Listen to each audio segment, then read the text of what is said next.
Hi everyone, welcome back to Alice on the Giant Bookshelf and welcome to my May TBR.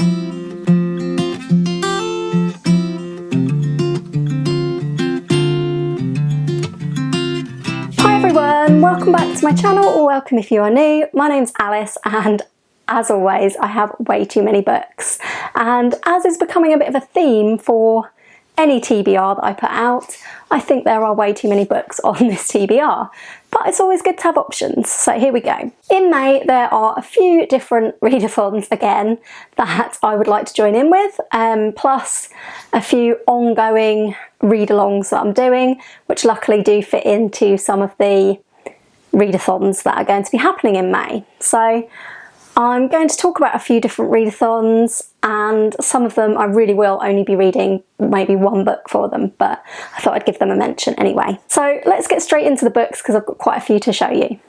So the first book to mention is for the Annealong, hosted by Emily over at Novelle Novels. If I haven't gone on about it enough already, we've been reading one Anne of Green Gables book per month, and May's pick is Anne's House of Dreams, which is the fifth book in the Anne of Green Gables series by L.M. Montgomery.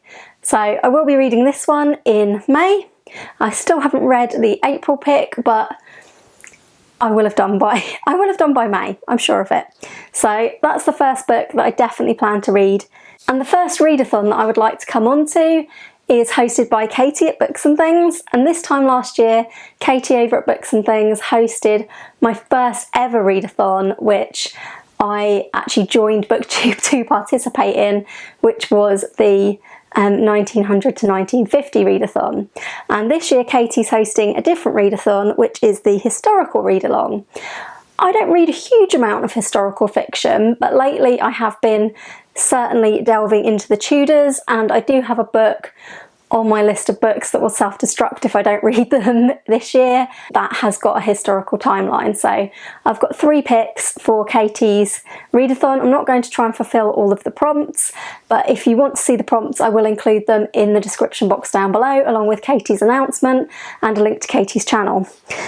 So I plan to read, and I'm slightly regretting saying that now I've seen the size of it, because I've had to borrow this one from the library of Mum, because I don't own this one. I owned the first 2 in the trilogy. May is the month where it's time to crack on with the 3rd book in Hilary Mantel's Wolf Hall trilogy, The Mirror and the Light. And as you can see, the copy my mum owns is this ginormous hardback, which is, I'm not gonna lie, intimidating me quite a bit. I haven't actually read Bring Up the Bodies yet. I know I'm leaving it late, but I'm reading these books with the Wolf Hall along, which is hosted by Emily at Novelle Novels, Marissa at Blatantly Bookish, and Tori at Hufflepuff Discovery. And we've had 2 months to read Bring Up the Bodies, and I'm planning to read it in the last week of April. So I think that will be fine, because I think it will be a very readable book. But then in May and June we go on to reading The Mirror and the Light. I'm enjoying the Cromwell series so far. I've actually only read Wolf Hall so far, but I'm really looking forward to reading Bring Up the Bodies next week, and I'm really looking forward to starting this mammoth next month. The other Tudorish book that I am intending to read in May is the start of another read-along, which is the Tudoralong. This is being hosted by 3 lovely friends of mine, Gemma at Gemma Books, Dani at Dani's Book World, and Emily at Novelle Novels. And we've got a nice big group over on Voxer that are going to be reading the Six Tudor Queens series by Alison Weir. So the first book obviously for the Tudoralong is going to be Katherine of Aragon, the True Queen.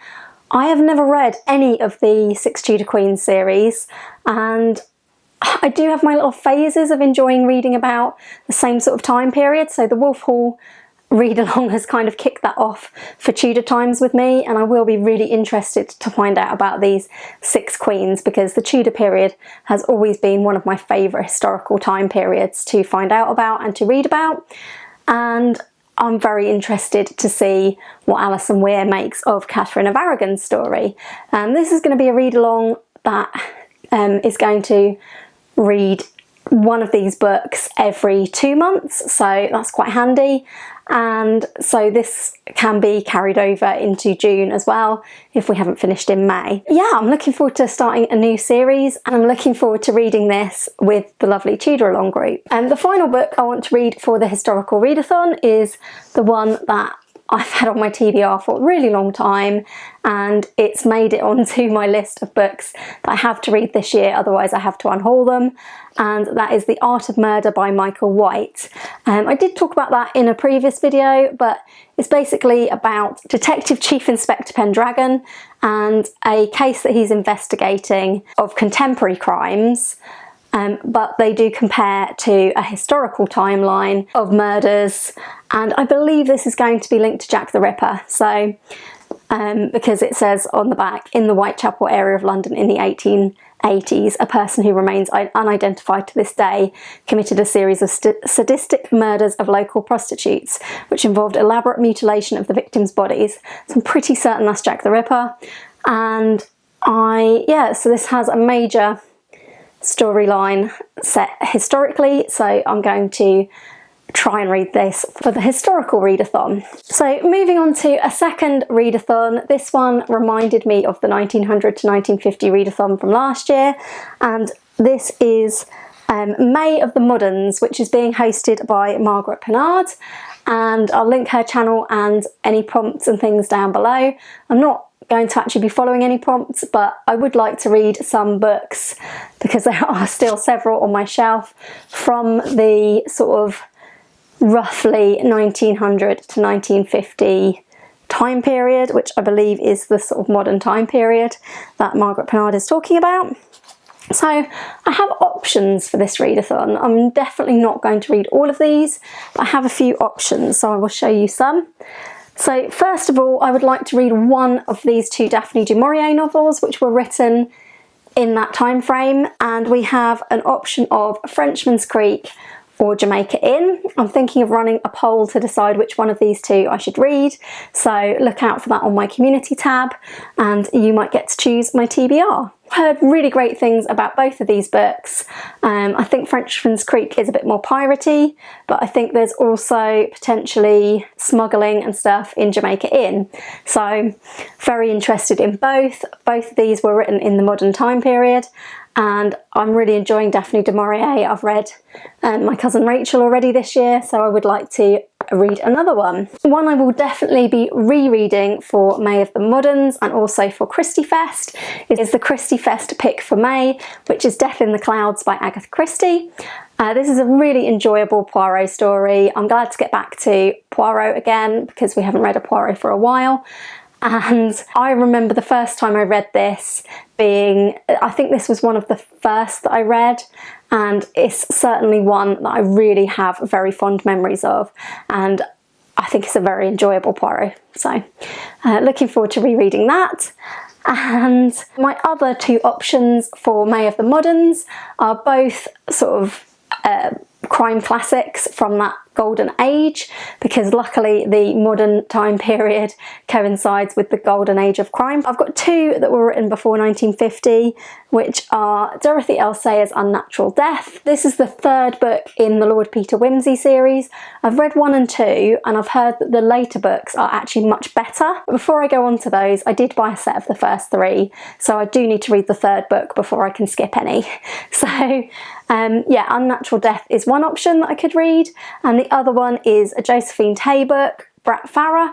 I had this on my TBR for March Mystery Madness, but I didn't get to it, so I would like to get to this. Yeah, I'm not too sure of what either of these two are about, but again, I may put up a poll to decide which one to read, so look out for those polls and get voting if you'd like to influence my May TBR. Or just comment in the description down below which crime classic do you think I should read and which Daphne du Maurier do you think I should read. We have 2 more things I want to talk about. The first one is that for the Killer Reads Thriller Month book club run by AJ Dunn, we're going to be reading The Shining. I'm waiting for a copy to come into the library of this for me, but I thought that that would fit in nicely with another readathon that's going on, which is Horror Mayhem. I don't really read any horror to speak of, the occasional Stephen King, the occasional book that turns out to be horror when I wasn't expecting it to be, but do quite enjoy a mild horror when I do read it. So my participation in horror mayhem will be limited to reading Stephen King's The Shining, which I think would definitely qualify as horror. I'm hoping I don't need to put it into the freezer like Joey did in Friends, but that's what I always think of when I think of that book, as well as some very, very scary twins in the film. Anyway, so I'll be reading that for AJ Dunn's book club, and I've got one more readathon that I'd like to talk about. Mitzi Reads and Writes is hosting, along with Chantal Reads All Day and What Brings Karina Joy, they're hosting a short story readathon called Short Reads 2022. Now, unlike some of my booktube friends, I love reading a good short story. I think short stories can give you, sometimes if they're really well written, they can give you what you would get from a novel in a deliciously small amount of pages. So I love short stories, and some of the short story collections that I own do slightly fit with some of the other readathons, so I'll mention those as we go. So the first one I'd like to get to, which would also qualify for the historical readathon, is A Study in Sherlock. This is a series of Sherlock stories that have been written by various authors. These are stories influenced by Sir Arthur Conan Doyle's Great Detective and featuring him, I believe, but not written by him. So there's some really famous authors in here. Neil Gaiman, Jacqueline Winspear, Charles Todd, Alan Bradley, Lee Child. So I'm looking forward to reading some of these. I might think about the short story readathon, so that I don't overlook short stories in the month with lots of other things to read. I'm quite tempted to set myself a challenge of reading one short story every day.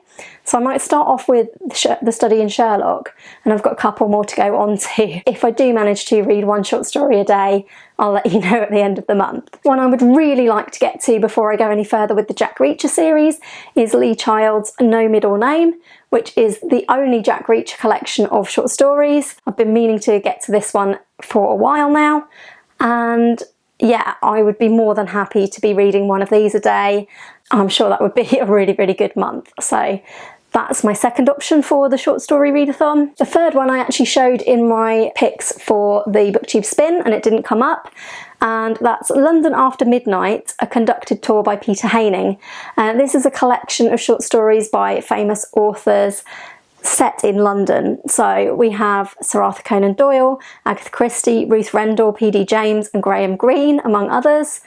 And these are all crime tales set in London. So I'd really like to at least dip into this one and get it started, because I've owned this book for a very long time. A couple of other options I probably won't read, but I thought I would show you anyway, would be Minority Report. If I fancy some sci-fi short stories, I might dip into this because I've not read any Philip K. Dick yet, and I would be interested to. And I also do have a Daphne du Maurier collection of short stories, which I've actually owned since before I owned any other Daphne du Maurier book, and it's Don't Look Now and Other Stories. Now, Don't Look Now, the film, absolutely terrifies me, so I feel sure that these are going to be some really good, creepy, suspenseful stories.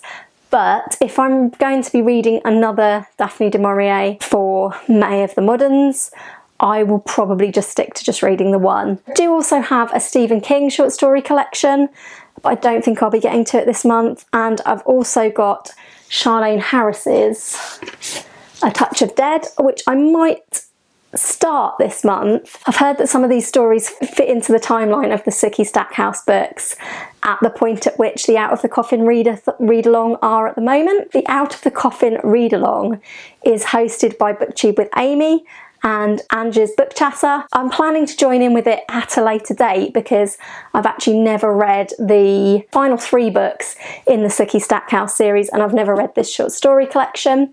At the moment, I think they're on about book 4, so it might be good timing next month to start dipping into the Sookie Stackhouse books again with some of these short stories. But those are all the books that I'm going to show you today. As always, I don't intend to get to every single one of these books next month. I'd love it if you'd comment in the description down below as to which of the books you think I should tackle for the short story readathon, Short Reads 2022, and I'd love it if you would participate in letting me know which Daphne du Maurier and which crime classic you would like me to read for May of the Moderns. So do get involved down below and look out for some polls on my community tab. That's all for today. Thanks ever so much for watching, and I hope if you've enjoyed the video you'll give it a thumbs up and you'll consider subscribing if you haven't already.